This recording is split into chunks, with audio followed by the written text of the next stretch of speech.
네, 배종찬 인사이트 K 연구소장 김광삼 변호사 나오셨습니다. 안녕하십니까? 네, 안녕하십니까? 네, 보신 것처럼 민주당 이번 총선에서 시민당과 합쳐 단독 180석을 확보하는 데 성공을 했습니다. 하지만 내부에선 경계의 목소리가 나오고 있는데요. 김광삼 변호사님, 네. 뭐 이유가 있겠죠? 옛날 얘기도 하는 것 같기도 하고. 그렇죠. 이제 반면교사라는 얘기를 하잖아요. 그 당시에 2004년도에 이제 열린우리당, 이제 민주당이 전신이잖아요.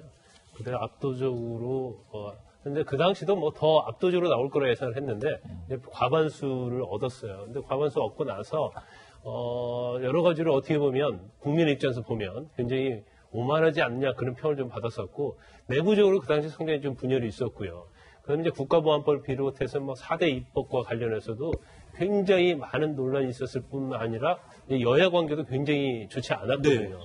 결국 이것 때문에 후폭풍이 있어서 결국 열린우리당이 뭐 문을 닫을 수밖에 없었잖아요. 이제 그런 경험을 삼아서 이럴수록 더 겸손하고 이럴수록 더욱더 국민에 대하는 자세가 낮아져야 한다. 이제 그런 생각을 하고 있는 것 같아요. 그런데 사실상 보면 지금 거의 뭐 범 여권 따지면 190석이고 그 다음에 여당만 따져도 180석이지 않습니까? 네. 그러면 무엇이든지 할 수 있는 그런 구조지만 그럴수록 여당 입장에서는 이제 몸을 낮추겠다. 그런 입장입니다. 그러니까 뭐 더불어시민당 공동대표인 우의정 대표 또 사실 뭐 여러 가지 얘기가 나오면서 민주당 내부에서 좀 이런 부분을 경계하는 거 아니냐 이런 생각이 들기도 하더라고요. 이인영 원내대표도 좀 얘기를 언급을 했었고요. 네.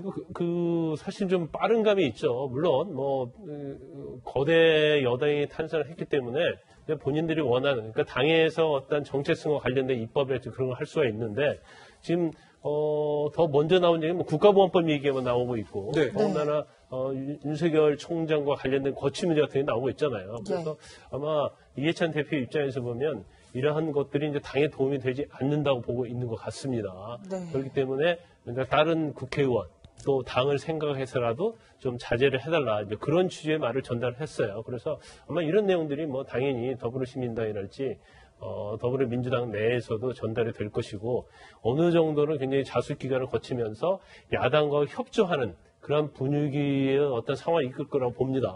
하지만 이제 그런 상황이 어디까지 갈 것인가는 뭐 지켜봐야 할 것 같아요. 네. 네, 그래서 여권에서 야당과의 협치 소통을 적극적으로 시도하려는 것 같은데요. 배 소장님, 가능할까요, 이게? 그렇게 할 수밖에 없죠. 네. 왜냐하면은 네.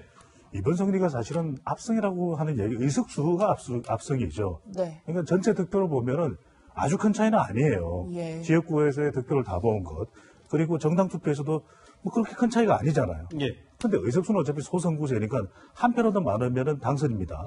그런 만큼 우리가 키워드 형태로 분석을 해보면 신중할 수밖에 없죠. 왜? 네. 더 큰 선거가 남아있거든요. 대선이라고 하는. 예. 또 하나는 책임감은 더 커질 수밖에 없습니다. 지금 나오는 이야기는 이제 이렇게 되면은 이번 선거에서의 이 유권자들의 성격은 뭐 여당의 승리를 이끌어낸 것보다도 야당을 정리해 준 거다. 네. 기회를 주는 거죠. 일종의 평가를 유예해 준 성격이 강하다. 그렇다면 오히려 지금 현재 선거 결과를 보면은 제1야당은 국민이다. 이런 이야기가 나옵니다. 네. 그만큼 책임은 커질 수밖에 없겠죠. 그런 만큼 지금의 중도층은 아슬아슬한 우위를 가져가고 있다. 왜? 대통령 지지율이 높기 때문에. 그런 만큼 사실상 협치 내각을 가져갈 수밖에 없는 건 미래통합당을 제외하고 민생당이 됐든 정의당이 됐든 이렇게 외연을 넓혀가야 되는 이유는 그만큼 아직까지 완전하지가 않은 거죠. 의석수는 예. 정말 압도적입니다. 하지만 앞으로의 책임감과 외연을 넓혀야 된다는 과제는 대선이 한 2년여 많이 남아있는 것 같지만 상당히 중요한 대목이 되고 있기 때문에 협치 내각 이야기가 나오는 것이죠. 네. 알겠습니다. 계속해서 좀 지켜봐야 될 것 같고 또 하나의 관심은 거대 여당을 이제 누가 이끌어갈지 이런 부분인 것 같습니다.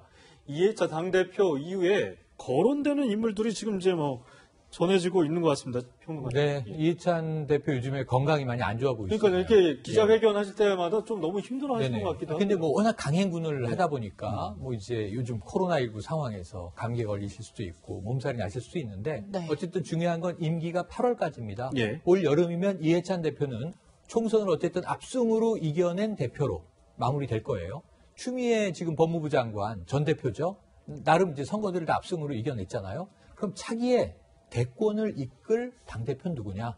다음 당대표는요, 2년 임기를 생각하면 대권을 치러야 됩니다. 예. 네. 그러다 보니까 이제 가장 먼저 이번에 주가를 올린 것이 바로 이낙연 위원장. 당선인이죠. 네. 종로에서 황교안 대표를 이겨냈고, 그 다음에 전국 선거를 잘 지휘해냈고, 거기다 대권 주자 이 지지 순위도 높고, 그래서 이낙연 지금 당선인이 당대표에 도전할 것이냐 말 것이냐 관심이 이제 주목되고 있고요. 당연히 네. 하지 않겠습니까? 그리고 또 다른 당연이라고는 얘기는 못해요. 예. 평론가들은 입장이 좀 갈려요. 아, 그런가요? 그러니까 이게 방법이 두 개인데 네. 당권 잡고 대권으로 가는 경우가 문재인 대통령이 그러셨죠. 예. 사실은 그때 함께 나왔던 박지원 의원이 당권 대권을 분리해야 된다라고 이야기하다가 탈당이 된 거예요. 그래서 국민의당이 이제 네. 만들어지게 된 거죠. 네. 그러니까 당권 잡고 대권 갈 건지, 당권 대권 분리해서 갈 건지 이 전략은 두 가지가 있습니다. 이낙연 이제 당선이 강력한 후보고, 다른 대권 후보들은 지금 대체로 광역 지자체장이에요. 중앙 정치로 돌아오긴 쉽지가 않고, 네. 그럼 당내에서 중진 의원이 잡지 않겠느냐? 아까 열린 그 우리 당의 아픔을 기억하고 있고, 앞으로는 조심해서 중도 여론까지 수렴해서 가야 되는 86그룹이 아니겠느냐? 이인영 원내대표 있고요. 우원식 의원 같은 중진이 있습니다. 그리고 또 나머지는 이제 새로운 이제 중진 세력들이 거론되고 있는데 아직은 오리무중입니다.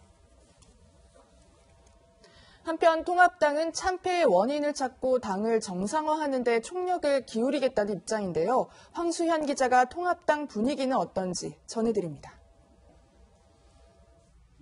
시대에 뒤처진 인식과 막말, 대안 없는 반대, 유권자들과 정치학자가 꼽는 보수 참패의 원인입니다. 막말이 좀 많이 누적되어 있어서 좀 피로감이 좀 강했던 것 같아요.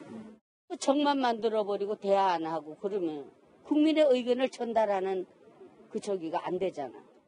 공천 문제라든지 막말 뭐 여러 가지 것들이 당내 이런 부분들이 매끈하게 정리가 안 된 거죠. 당내에서도 자성의 목소리가 나옵니다. 사실상의 해체 명령이었다며 시간이 걸리더라도 체질을 바꿔야 한다고 말합니다. 안보 발의하고 뭐 좌파를 규정하고 그러면서 그 너희들은 뭔데 이런 얘기가 굉장히 많은 거거든요. 보수 진영에서 가지고 있던 그 생각을 근본적으로 바꾸지 않으면 안 된다 하는 거고요. 70년대 산업화 세대의 감성만으로는 지금 전체 국민을 다 아우를 수 없다는 것이 증명이 되었기 때문에 이런 보편성의 회복, 상식의 회복, 품격의 회복 이런 것들이 가장 급선무라고 생각합니다. 총선 후 첫 비공개 최고위에서는 지도부 총사퇴와 비대위 구성 문제가 논의됐습니다. 재창당에 버금가는 당 쇄신 작업에 내전하겠습니다. 어떤 방향이든 결정이 되면 지도부는 사퇴해야죠. 비대위원장으로는 황교안 전 대표가 사퇴하기 전 당 수습을 부탁했던 김종인 총괄선대위원장이 유력합니다. 당선자들이 뜻을 모아 김 위원장을 비대위원장으로 추대하는 방안이 검토되고 있습니다. 김 위원장 측은 전당대회 개최 전까지 상황을 수습할 관리형 비대위가 아닌 당 정비 권한을 일임받는 강력한 비대위를 원하고 있는 것으로 알려졌습니다. 비대위 운영 기간을 놓고도 조율이 필요한 만큼 김종인 비대위 출범까지는 다소 시간이 걸릴 것으로 보입니다. 채널A 뉴스 황수연입니다. 네, 통합당에선 이 비대위원장으로 김종인 위원장을 추대하기로 의견을 모은 것 같은데요. 어떻게 김종인 위원장이 뭐 결정을 내렸다고 합니까?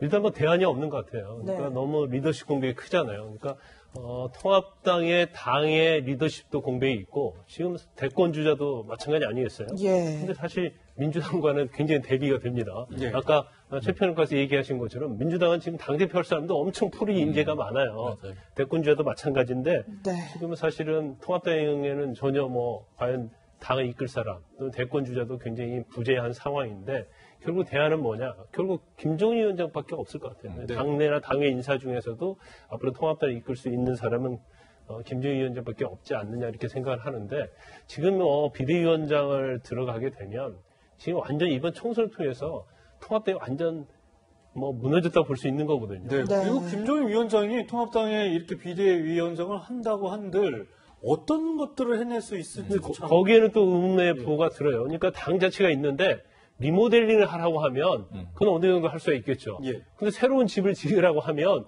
과연 어떤 집을 지을 것인가. 혼자 집을 지을 수는 없잖아요. 그렇죠. 더군다나 김종인 위원장이 뭐 통합당에 뿌리를 두고 계속 있었던 건 아니잖아요. 그렇지만 결국은 통합당 입장에서 보면 대안이 없기 때문에 결국 김종인 위원장이 가장 적합론자다 이렇게 보는 것 같고, 김종인 위원장은 처음에 그런 얘기가 나왔을 때는 자기는 뭐 쉬고 싶다 그런 얘기고, 나는 여기까지다. 그러니까 선거와 관련 여기까지다 얘기를 했지만, 뭐 그때도 보면 제가 볼 때는 마음은 좀 있는 것 같아요.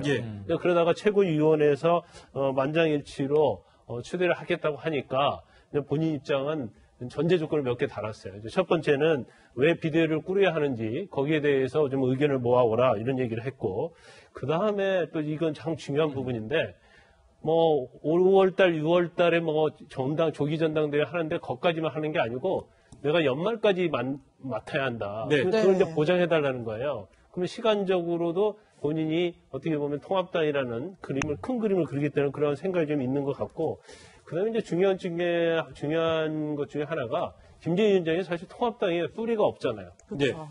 또 어떤 세력이 없기 때문에 본인이 취임할지 아니면 비대위원장으로서 수행을 하는 과정에서 굉장히 많이 흔들 수 있거든요. 통합당 내의 세력들이. 그래서 이제 그런 부분에 있어서도 미리 그런 부분이 없게 해달라 이런 조건을 아마 내세웠는데, 본인 입장은 그런 것 같아요. 이제 불쏘시개 역할을 하지 않겠다는 취지인 것 같고, 그 다음에 또 한 가지 약간 언론에서 나오는 얘기는 또 본인이 개인적으로 약간 좀 사심이 있지 않느냐 그런 얘기도 뭐 나오고 있는데, 그건 이제 추후에 아마 비대위원장으로 취임을 하게 되면 어떤 행보를 보면 김종인 위원장이 어떤 생각을 하고 있는가를 알 수 있을 것 같습니다. 네, 알겠습니다. 뭐 여야 상황을 보니까 승자도 패자도 어깨가 무거운 상황인 거 마찬가지인 것 같습니다.